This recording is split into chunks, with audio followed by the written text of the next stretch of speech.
Hey guys, I wanted to take a crack at doing a kind of question and answer video series. A few people had reached out to me and thought it would be a cool idea, so my plan is basically to have that channel open on my Discord and maybe try and do a video on every like 5 questions or so that come in. I like to keep my videos short, and I think 5 questions will kind of keep it from being too long and keep it interesting for people. So I'm gonna take a look at these 5 questions for episode 1. So thanks for your questions, guys. I definitely appreciate it, and hopefully I can help a little bit. So Rye ABC asked, is there a list of all the refresh times anywhere and key times for end of daily, weekly events and milestones and stuff like that? So I think the quick answer is no. I think it changes for everybody, and it also changes in your time zone and things like that. So it's a little bit confusing, but there are some things I think I can help with, hopefully. So I figured I'd just kind of go through each of the little sections here and kind of talk about what might be helpful. So challenges are something that reset at your daily reset each day. So for me, that's at midnight. Um, Arena has a time as well. You have a reward payout, and a lot of times people are pretty active around then. And for me, that's at 6 p.m., and it's the same every day. So once you learn it, it should pretty much stay the same. Then we have milestones. You asked about milestones. So campaign energy, I believe, is almost always 2 days long, and high roller is 24 hours long, so 1 day, and then World Warrior is a week long, I believe, and all those are pretty much set in stone. Um, let's see, that's what we have for milestone. We have raids are just based on when your alliance launches. Wars, there's a few different war zones they're called, and your wars will launch at the same time. There's wars 3 times a week, and your leader can choose which war zone you're in. So for example, mine right now launch at 3 p.m. And then the other thing I want to talk about was your supply stores. So all of your stores automatically refresh 3 times each day, 8 hours apart. So they're a little bit different for everybody. Mine, for example, are at noon, 6, and 9 p.m. for me. And it refreshes all of your stores at that time. So it's a good idea to check all of them at that time. So hopefully that answers your question. The one caveat to all that is it's kind of confusing, but if you're in an area that recognizes daylight savings time, when that occurs, all of those things I just talked about will adjust by 1 hour. So for example, my arena time, instead of being at 6 p.m., will be at 5 p.m. And then my daily reset, instead of being at 12 p.m., will be at 11 p.m. And then one more thing I thought of. So there's like a kind of key rollover time. For mine right now, it's at 8 p.m., and that's when you get a lot of the inbox messages and when events typically start. So for example, this Chaos Theory, in 5 days and 21 hours, it'll be 8 p.m. for me, and so that's a key time too, and so that's like when a lot of events start and end and things like that. So that's the last event time. So hopefully that answers your question for that one, but let me know if you need any more. It's his name, so it's so and so backwards, so I'm just going to say OSD, OST, I don't know. After DD2, do you think it's more important to rush DD3 or to widen your roster? And then I'm going to clump these two together since I think my answer is going to kind of combine this two. I'm going to say Killer 2100, explaining the importance of mini uniques and when one should start buying them. So if you can't tell already, I am going to suggest you start buying them after you finish DD2. I think prior to DD2, you want to be kind of rushing towards it, buying just the normal superior uniques, and you might even be buying purple gear, whatever you need to get your team in there into Dark Dimension 2. But after that, if you can manage it, I would recommend just getting started on the minis. You need a ton of them. I think the average character needs between like 45 to 60 mini uniques, and there's 3 for each origin, so those numbers times 3 for each character, and you probably need at least 10 to 15 characters to get through your first run of Dark Dimension 3. So you need a whole load of them. So definitely, even if you're not super sure if you want to rush towards it or not, I would definitely recommend buying them then. So whether you're rushing towards it or widening your roster, consider buying them. And then something else I want to mention with that, I would definitely recommend, once you've beaten Dark Dimension 2, to focus on your Elite War Orange Gear Orbs, because those also drop minis and they're really helpful. So just over time you'll be accumulating them, so when you're ready to pursue Dark Dimension 3, you'll have already built up some uniques and also built up the mini uniques. And then in terms of, do I think it's important to rush to Dark Dimension 3 versus widening your roster, I think it really just depends on what your goals are and what your alliance's goals are. I don't think Dark Dimension 3 is super important, besides getting your characters to gear level 14. The rewards are pretty insane for Dark Dimension 3 in terms of how much gear you get, but gear level 14 isn't super crucial for depending on where you're at. So if you're an alliance that's trying to push in U7, in particular, I think around difficulty 2 or higher, it's going to be important to get to gear level 14.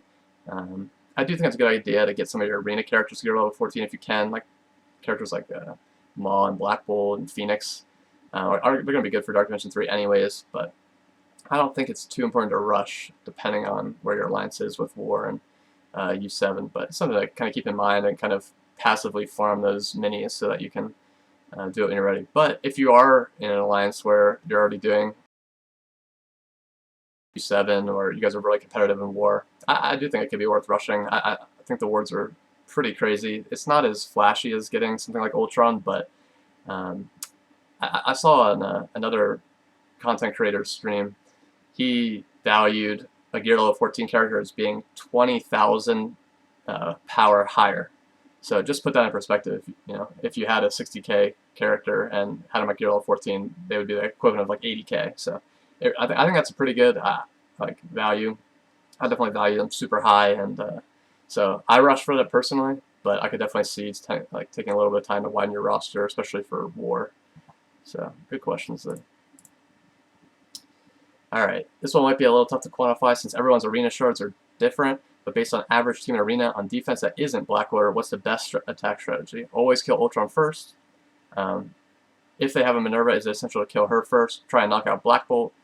These are the problems I'm having. For reference, the majority of my arena shard is usually Mags, Jugs, Phoenix, Black Bolt, and a combination of either Mr. Sinister, Captain Marvel, Minerva, Ultron, or Hela. Thanks, Blitzkrieg Ben. Appreciate the question. Definitely is a tough question. I know a little bit about your roster, but to kind of keep it general for everyone that is having problems in arena or might be getting to those types of teams, so I'll try and answer it the best I can. But it really does depend on the particular team you're fighting into and who you have on attack. But I do think Minerva is pretty close to essential to try and kill first. If they don't have Minerva, Ultron's definitely up there. Once he gets his bots out and rolling, he can definitely cause issues. But depending on who you have on attack, there's ways to kind of negate his ability to do that. So it kind of depends. For the most part, I would say you definitely want to try and kill him first. I assume you know this, but most of the time you want to try and kill Phoenix last. She's not nearly as strong when it's just a 4v1 or 5v1 or something like that. I don't typically focus Black Bolt too early on. I definitely tend to focus on some of the supporting. The thing is, Black Bolt has so many stats, even health and stuff, so he's pretty tough to focus quickly. One thing I try and do is I try and focus tanks that will prevent me from getting to Phoenix. So, for example, if my Phoenix dies and uses her special and ult, their Phoenix is likely to die. And if I can't get to their Phoenix before she takes a bunch of turns, then I can get in trouble. So a lot of times I will focus a Jugs or Colossus or actually Invisible one can cause a lot of troubles, like giving barrier or stealthing. So a lot of times I'll try and focus those characters before I kill their Phoenix. It's not always doable, especially with like Black Bolt and Phoenix, to avoid killing their Phoenix, but I do my best to try and do that. And then some of this just really depends on what you have going into their teams, and if you have cleansers, and yeah. So the biggest thing here is, like, if you're doing well in arena, you're going to see a lot of the same teams over and over again, and so you can kind of learn those matchups, and then after you've played it a few times, a lot of times you can figure out what works. So that's actually one of the reasons I switch around my arena defense a lot, because I'm fairly high towards my shards, so people play me over and over again, and so I feel like if I change my defense around, then they have to spend some time trying to figure it out. So I don't know how helpful that was for you. Hopefully it helps a little bit, but Um, in general, try and leave Phoenix to end. I try and kill as many of the squishies as possible. I try and either kill tanks or disrupt tanks before I go after Phoenix. Characters like Black Bolt and Sinister, a lot of times I leave more towards the end, since once they've used their big abilities, and they're also have a lot of health and stuff, they're not as important. But the other thing with Sinister, trying to make sure you can kind of play with who they're going to clone, since it's the AI and you know they're going to clone on turn 1. You want to make sure you're not giving them your Phoenix, for example. So just something to think about and learn. So hopefully that helps you a little bit. But we can definitely talk about it more. It might be easier if you can share a little bit more of your roster and what you typically use and things like that. So. And then last question for today, MDub0303. What are your thoughts on game improvements or changes that could be made to enhance overall gaming experience?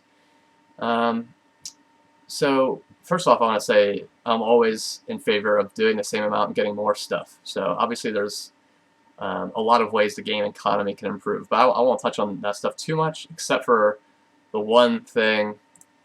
I'll go to my roster real fast. One change I would love to see is to not have to pay to rank up your characters. So 6-star costs 250k and 7 stars 500k, and I just think that's crazy to farm characters for maybe even months and then have to pay that kind of gold. So you'll see on my roster I just have all these people waiting to get ranked up. I would love to see this become free. That would be a huge game improvement to me. I just think it's really frustrating that you have to spend all that time farming and then have to pay. I know they want gold to be a huge bottleneck, so I don't expect them to change, but for me that would be a huge quality of life improvement. Yeah, everything else I would say is more along the lines of just like full quality of life improvements. I would love to see game-specific save squads. I like to use different people in Blitz and versus my war matchups, and then also when you get to U7, especially higher difficulties, you switch up your team quite a bit. So I would love to see some different like save squads for each of those. I just think that would be super helpful. I don't have anything in particular, but Blitz can just be very frustrating. I would say in general, I am a milestones and chill blitzer. If I can go a little bit harder and maybe push to the next star level, I'll do that. But in general, I would like to see a mode that I would like to see some changes to that mode, and then just a different mode in general that I would like to see that would be fun for me is more of a solo alliance war type thing. There's not a lot of reason to use all your characters outside of alliance war, and that's 3 times a week. So you're using your characters, not super often. So if there was a mode that you got to use more of your characters, I think that'd be cool. Arena and raids a lot of times use the same characters, so I know it's tough because there's already a lot of time-consuming things in this game, but I do think it would be cool to have some sort of additional solo mode where you get to use more of your characters other than Arena, where you might just use 5 or maybe like up to 10 or something like that. So I would say those are my initial thoughts of things that could be improved. There's definitely, I think in general they've done a really good job of making the game better over time, so I'm excited to see what kind of other quality of life changes they make. Some of the stuff that's already in the game, like even just like favoriteds, and now that we mentioned that, I wouldn't mind having multiple favorites.